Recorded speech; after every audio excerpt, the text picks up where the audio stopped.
Was I wrong? Tell me in the comments. Should, after this last week and a half we've had, it's a miracle we're actually, well, it's not a miracle because it was actually an easy fix, but what's happening, guys? So Operation 13 has had a bit of a halt to it because after changing the air filter and relocating the catch can, actually down low we've now got an issue with it's like getting some excess air, so it revs down low and bogs when you're driving it. Still goes top end very, very well, but obviously we found out the mass airflow was backwards and with the mesh cut out. Now that has to be the go-to to change that and put a new one in, because now it's the right way. Is it for some reason causing an issue? If putting a new one on doesn't fix the issue, then we've got an issue with maybe some vacuum, where it is venting into the catch can, maybe causing some sort of vacuum surge, or I've disrupted some other pipes somewhere when I was working on it. So first thing is we're going to change this mass airflow back to an original new one with the mesh in and run it the right way. It's not what we needed 2 weeks before video action, but a lot of research has gone into and speaking to the right people, and the mass airflow, cutting those the mesh out doesn't make a difference anyway. So it's actually dangerous and detrimental to the vehicle. Well, it's conflicting. Some people say it's dangerous, some people say it's not, because the car runs air off the map sensor and the lambda sensor to how much fuel's going in. You can actually in these engines, I've been told you can actually map out the MAF sensor. So if you can map it out, it can't be that dangerous if it's not working properly. But if it's taking a reading from there and it's not working properly, then we've got an issue. So we're going to change that and see if we've got our surge.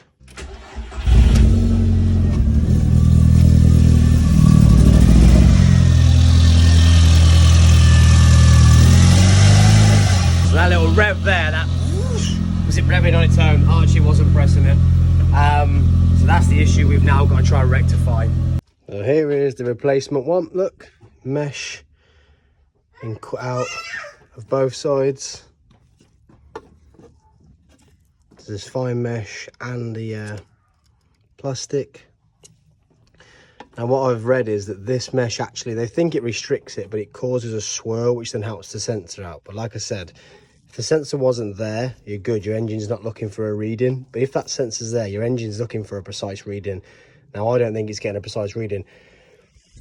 Upsettingly, we ran a 14.1 at 97.5 mile an hour, and we ran a 14.3 at 98 mile an hour, and it goes well.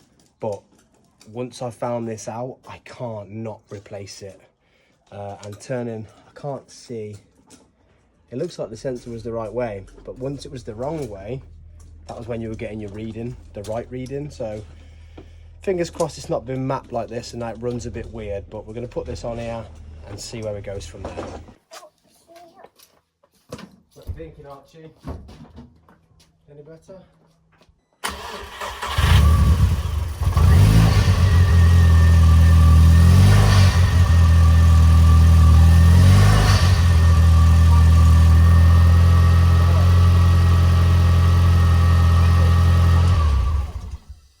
Wow, not fixing it.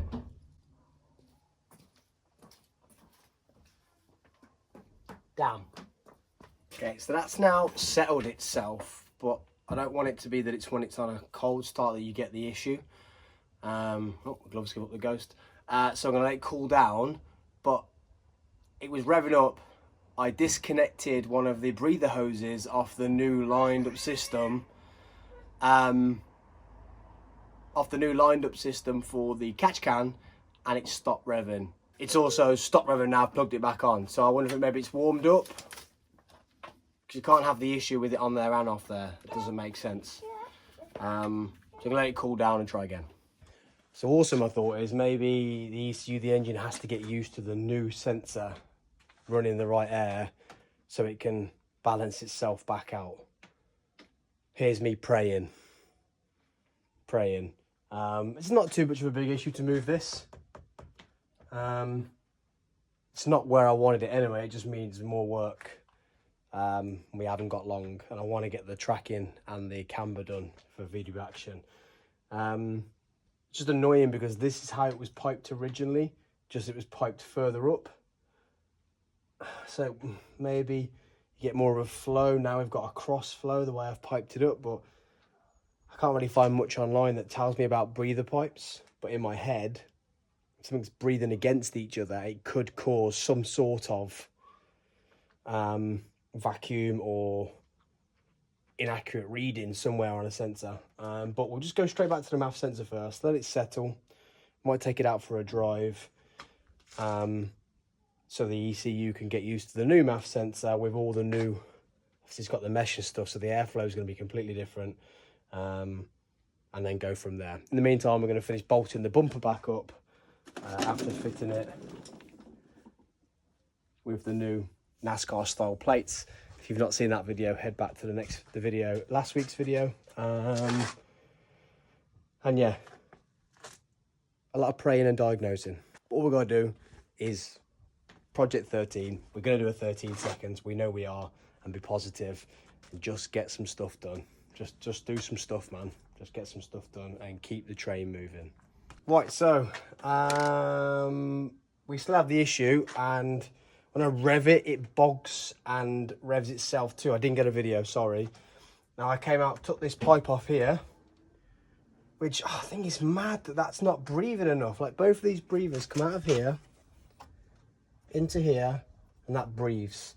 One of these must be, that crossflow there must be causing the issue. So, right you lot, so it's not good news. After road test yesterday, and we changed when we redirected, thinking it was a vacuum, a breather issue, and put the new MAF on, the issue is still there. So I'm just gonna have to trace back from the work we did.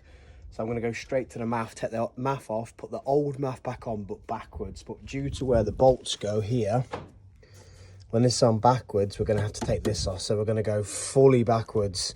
The heat shield's gonna have to go to get the old MAF back on, but backwards. Because we're worrying that maybe that it's mapped without those mesh in and it backwards, so it's not going to be reading unless I get a new map. We've got a week. I don't have time to get it mapped. So fingers crossed, that's the issue. If not, we've got to trace even further back, go to the intercooler. Have I missed a pipe or something on the intercooler? Then I'm even worried about the oil filter, because I've read that the wrong oil filter. But looking at the pictures and matching it up, the oil filter shouldn't be the issue. So we're going to put this MAF back on, and if we have to run it without the heat shield, it is what it is. If we can get it to run properly, then we fix the issue after that with putting a new MAF on and then getting it remapped. But we're just trying to get to video action now, and I'm worrying that maybe I've caught a pipe, I've caught a sensor. The new MAF on has thrown loads of fuel in, the plugs are blacked up, but I don't know. So we're going to go back to what we were running when it was running okay. And we're going to put the old MAF back on the wrong way and see what happens. I'm doing my best to keep it real here, guys, because it's not always sunshine rainbows how it's been the last 10 videos or whatever. But MAF sensor's back on now the wrong way. I've looked back at photos when I first bought the car. This is the way the sensor was on. It won't now run longer than 5 seconds. The joys of cars, eh? And we've also now got a water leak. We might just be camping this weekend, guys. I'm going to try and get some fuel and put some fuel in it, see if it's some bad fuel. If not, it's a look at the intercooler and the oil filter, because that's all we touched. And I've contacted someone to try and get it plugged in to see if they can tell me what's going on.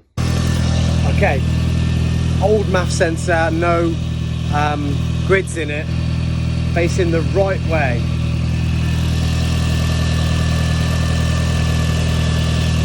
No filter on, not attached to the grill. It ticks over. Good start. Okay. Weird, because that's not what it's like on the pictures, but start. Kind of broke down a little bit then.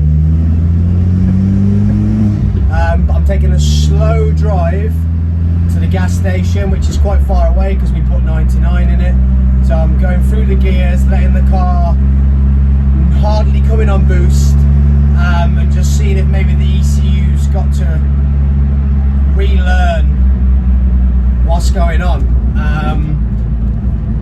That's all I can do. It seems to be better than it has been the last 2 or 3 tries. So a nice slow drive, put some fresh fuel in it. Gonna go to a different garage with 99, so maybe I had some bad fuel. And keep trial and erroring, baby. Anybody in the Nuneaton, Warwickshire, Leicester, Rugby, Tamworth area that has Vadcom or something to plug it in, you want to be part of this team, jump in the comments, drop me a DM on Coffee with Sam 222 on Instagram and become part of the team, because without plugging it in, we are guessing. Right gang, so we're now out. I've took the windows down, not off, down. I think we may have a boost leak. Listen. You hear that whistling? I said I could hear that was different. I think we've got a boost leak.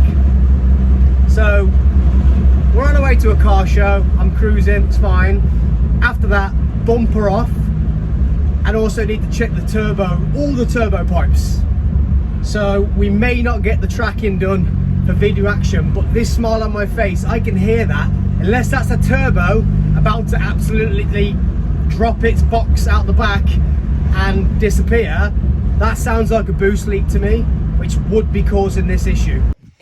Right guys, so I stopped the whole showing you every single thing I was doing because we have been taking things on and off and driving it, and on and off and driving it, and on and off and driving it, and on and off and driving it. And now the bumper's off again, and we are deep in checking for any boost leaks. Because remember we had the intercooler off, so we're now tracing our steps back. I've had the plugs out, I've checked the gaps on the plugs, I've cleaned the plugs. I just didn't video it because the last 3 days have just been, like I say, on off drive, on off drive, on off drive. Managed to get to a car show to have a little day out, but on off drive. That's all it's been. I have a t-shirt made, on off drive. But now, yeah, gonna jack it up, take the wheel off and check all the boost pipes because they go down into the wheel well down there. Right then gang, this video has gone on way long enough. We should be doing setup by now and changing suspension changes ready for video action, but it's actually the Tuesday of video action. We have Wednesday, Thursday, we leave Friday morning. We have reverted everything back to the old MAF sensor backwards. It's decided it now wants to work, but we still have a slight issue.